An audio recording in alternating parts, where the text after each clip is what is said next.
Boa noite a todos. O texto de hoje tem como título Firmeza da Fé. E os que estão sobre a pedra, estes são os que, ouvindo a palavra, a receberam com alegria, mas como não têm raiz, apenas creem por algum tempo e na época da tentação se desviam.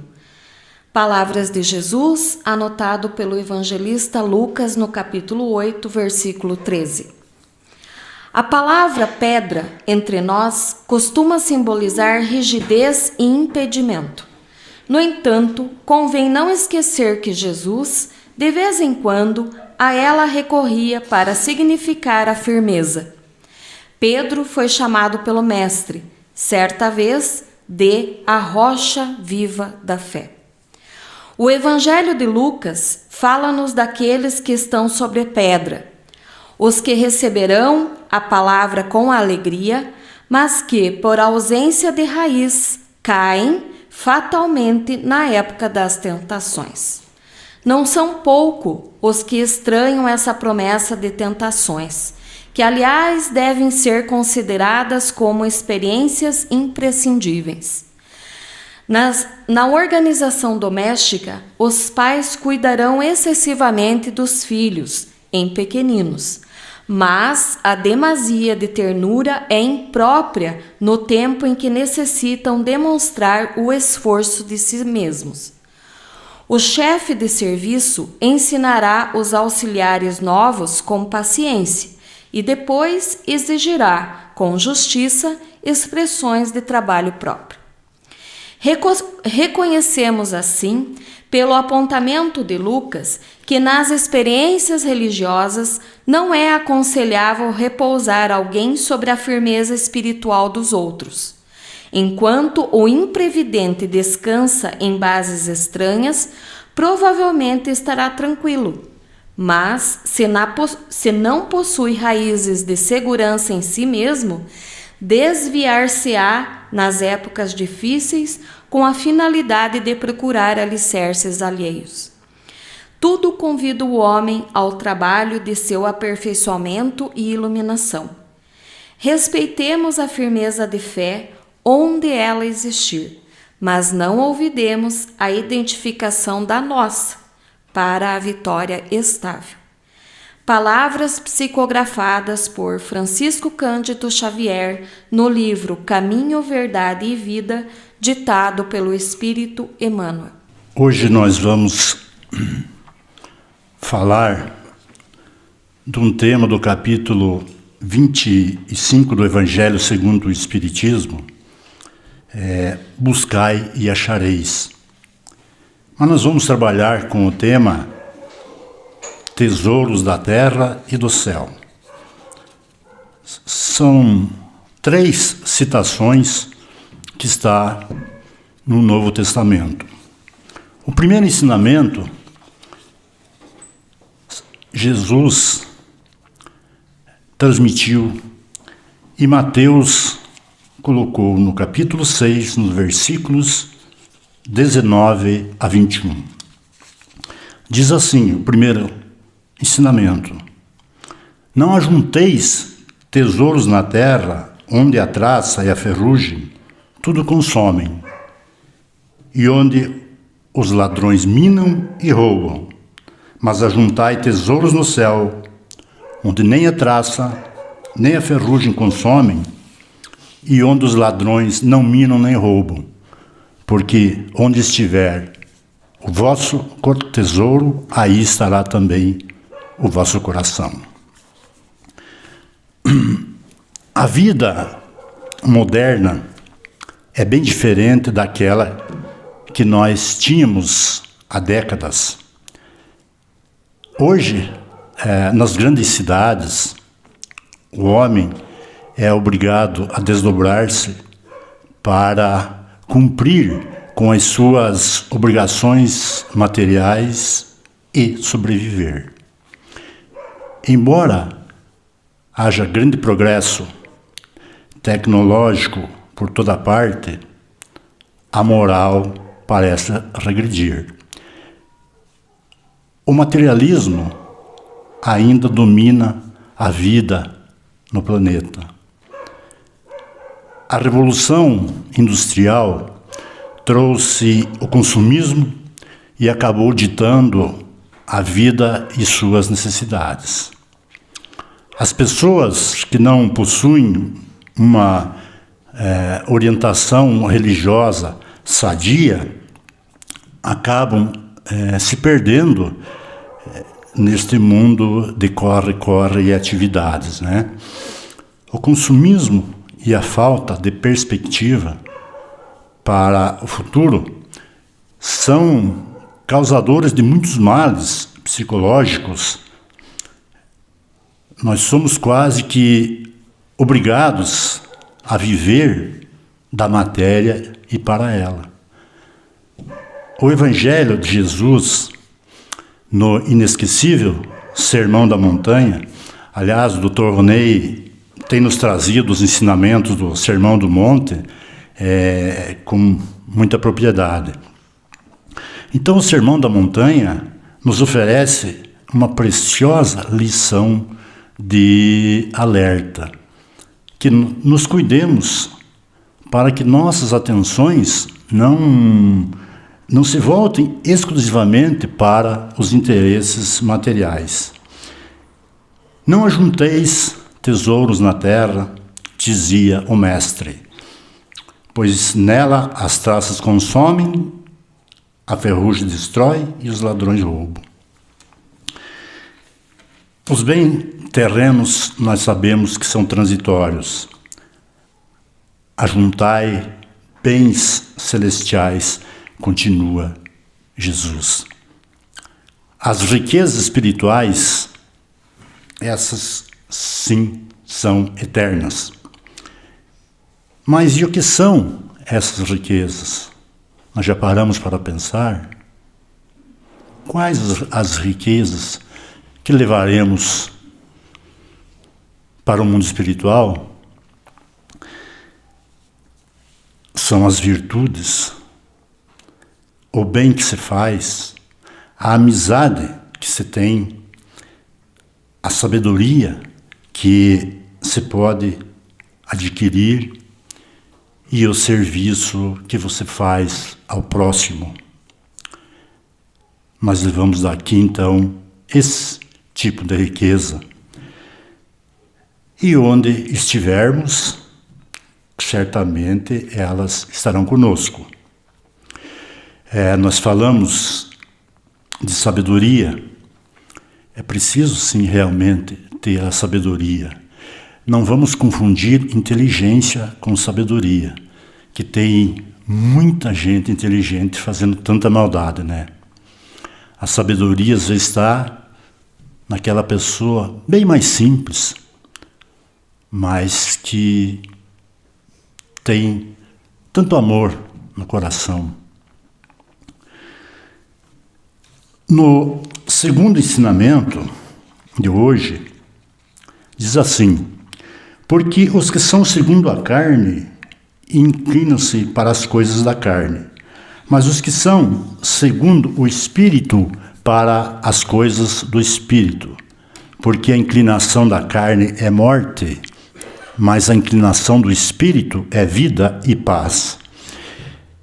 Essa citação é de Paulo na carta aos Romanos, no capítulo 8, versículos 5 e 6. Então, vamos falar um pouco de nós que estamos batalhando na doutrina espírita. Ao nós tomarmos conhecimento das maravilhas da doutrina espírita, é sempre muito natural nós querer difundi-la entre os nossos familiares, amigos, enfim, as pessoas que nos são caras. Mas, em alguns casos, nós podemos ficar decepcionados, porque há pessoas que não se interessam pelo Espiritismo, por mais argumentos que possamos usar, elas não nos compreendem. Não estão maduras o suficiente para aceitá-lo. O apóstolo Paulo mostra, neste trecho da carta aos Romanos, que algumas criaturas possuem inclinação para as coisas materiais e outras para as espirituais. Recordando os ensinamentos que tem no Livro dos Espíritos, vamos lembrar que os seres espirituais são criados simples e ignorantes, que através das encarnações eles progridem por esforço próprio e de acordo com a evolução. Uns se inclinam mais para a carne e outros para o espírito, como citou Paulo. Então as palavras do apóstolo representam a situação evolutiva de cada um quando encarnado. Uns crescem mais, outros menos. Uns já podem compreender as lições da espiritualidade, outros ainda não. Mas todos, um dia, serão espíritos puros. Nós fomos criados para a felicidade e para a sabedoria. Então, cabe a nós esforçarmos-nos para adquirir essas virtudes. E Paulo encerra esse versículo mostrando que a dominação da matéria sobre uma pessoa produz muito sofrimento e que a ocupação com as coisas espirituais da vida, ela nos traz exatamente vida, atividade e paz. Partindo para o terceiro ensinamento, a terceira citação do Evangelho, diz assim, um ensinamento de Jesus: o reino dos céus é semelhante a um tesouro escondido num campo que um homem achou e escondeu. E transbordante de alegria, vai, vende tudo quanto tem e compra aquele campo. Está em Mateus, capítulo 13, versículo 44. Então, nesta passagem do Evangelho, o Cristo pretende nos dar uma ideia da alegria que o espírito vive quando ele descobre as riquezas espirituais. Ele compara, então, o reino de Deus a um tesouro escondido que um homem, depois de descobri-lo, deu-lhe muito valor. Vendeu tudo, o que tinha, para comprar aquele campo onde estava enterrado aquele tesouro. Então, nesta lição, nós verificamos o processo de conscientização que acontece com o cristão frente à sua descoberta do universo espiritual. Qual a razão de ele voltar e vender tudo o que tem? Ele assim o faz porque antes de conhecer a Deus, a matéria era a sua morada. Só ela era importante. Quando o homem descobre a espiritualidade, a matéria deixa de ter tanta importância e ele propõe livrar-se de tudo quanto tem para voltar, então, um dia para a pátria divina. O Espiritismo é o cristianismo renascente. ele vem complementar as lições do Mestre e nos falar de conhecimentos novos.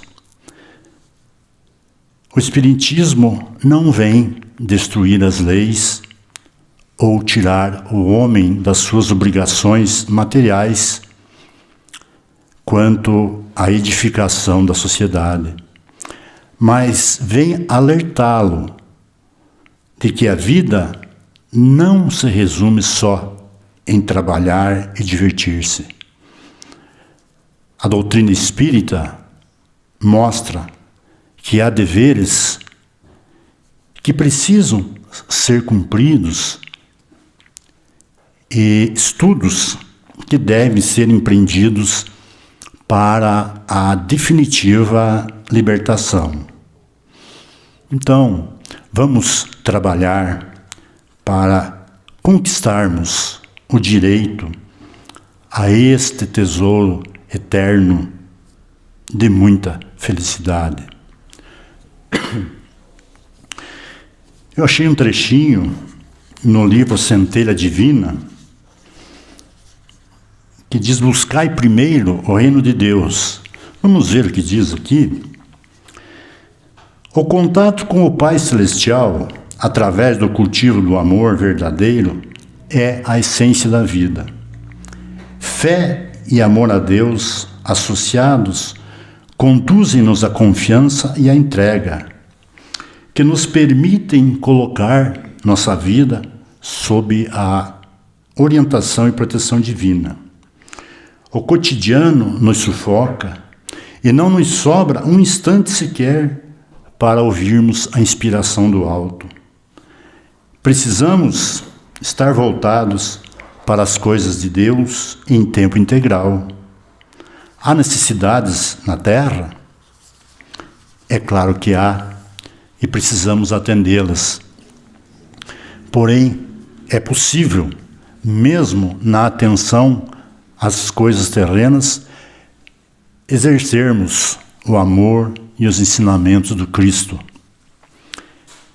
Em cada pequeno gesto cotidiano, como na alimentação, no trabalho, no cuidado com a saúde, nas relações familiares e com todos os que nos cercam, nós precisamos estar, então, conectados e iluminados pelo alto, para que seja sempre suave o nosso agir, brandas as nossas palavras de gratidão, bem como os nossos pensamentos. Eu ainda ontem assisti e escutava uns ensinamentos do Divaldo. Não era propriamente uma palestra, mas ele respondendo algumas perguntas. E alguma coisa me chamou a atenção, porque mais ou menos se relaciona com o tema desta noite. Ele dando muitos exemplos de pessoas que correm atrás das coisas da matéria, desenfreadamente, às vezes passando por cima de todos, para adquirir riqueza, bens materiais. Então ele quer ter uma boa casa, uma mansão, ele quer ter o carro do ano sempre, ele quer ter mais aquilo, e ele vai indo, e essa luta é constante, ele até conseguir. E quando ele consegue, de repente, ele continua da mesma forma, com aquele vazio existencial que nada preenche. Muitos aí passam para todo que tipo de vício, para as drogas, enfim. E, em vez de buscar o melhor caminho que tem, que é Deus, que é Jesus, que é viver em plenitude esses ensinamentos que o Mestre nos ensinou, é aí que você vai encontrar a paz, você vai encontrar luz, o discernimento, você vai ter a alegria verdadeira de viver aquilo que o Mestre deixou aqui na Terra. Então, nós vivemos numa ilusão muito grande aqui na Terra. Nós vivemos quase que 90% para os bens da matéria, para as coisas, tudo da matéria. É preciso nós viver, claro. É preciso progredir, é bom, faz parte da vida. Mas nós temos que achar um tempinho para buscar, sem fanatismo, não, com coerência. E a doutrina espírita, ela nos clareia muito isso. Ela é muito simples. Nós não precisamos de rituais, de nada, para estarmos falando de Jesus. Aliás, Jesus foi muito simples. O maior exemplo, quando todo mundo esperava que ele vinha com todos os anjos, arcanjos, serafins e não sei quem mais lá, num carrossel de ouro, onde é que ele nasceu? Numa estrebaria, numa noite fria, rodeado dos animais que estavam aquecendo ele, para dar exatamente o maior exemplo de humildade. E a vida dele toda foi assim. Ele veio exatamente para nos mostrar o caminho, nos mostrar que a humildade é que nos leva a um patamar mais alto. Pelo menos perante Deus, perante Jesus. E nós devemos procurar esse caminho. Aliás, ele disse, né? Eu sou o caminho, a verdade e a vida. E ninguém vai ao Pai, senão por mim. Então vamos pegar esses pequenos ensinamentos simples que nós, vamos dizer assim, os palestrantes, entre aspas, aqui da casa, fazem toda semana, para que todos nós possamos buscar mais luz, mais entendimento. Em consequência disso, podemos ter a certeza que vamos nos tornar bem mais felizes. Porque nós somos herdeiros de nós mesmos. Então, tudo o que nós fizer vai estar a nosso favor ou contra nós. E nós sabemos, a vida passa muito rápido. Quando nós vemos, já estamos com o pezinho quase do lado de lá. Nós temos que levar alguma coisa para o outro lado. Então, temos que levar aquilo que nós falamos há pouco. Algumas virtudes. A caridade, por exemplo. É tão bom praticar a caridade. Uma pequena coisinha que você faz, uma palavrinha, um abraço para alguém, aquilo ali modifica o dia daquela pessoa. Porque nós não devemos confundir, né, caridade com esmola. Porque a esmola humilha e a caridade não. Ela é benfazeja. Ela faz bem tanto para quem recebe como para quem dá. É um dos pilares da doutrina espírita, a caridade. Por isso que nós falamos muito nela. Então vamos meditar sobre esses pequenos ensinamentos de hoje, simples, mas de uma profundidade muito grande, porque há mais de 2000 anos o Mestre nos ensinou. E como eu sempre digo, os seus ensinamentos estão super atualizados. O que ele ensinou naquela época, nós podemos continuar a seguir nos dias de hoje. Fica, então, essa mensagem para a nossa meditação, para a nossa reflexão, e roguemos a Jesus que nos ampare, que nos mostre sempre a melhor decisão, o melhor caminho a tomar.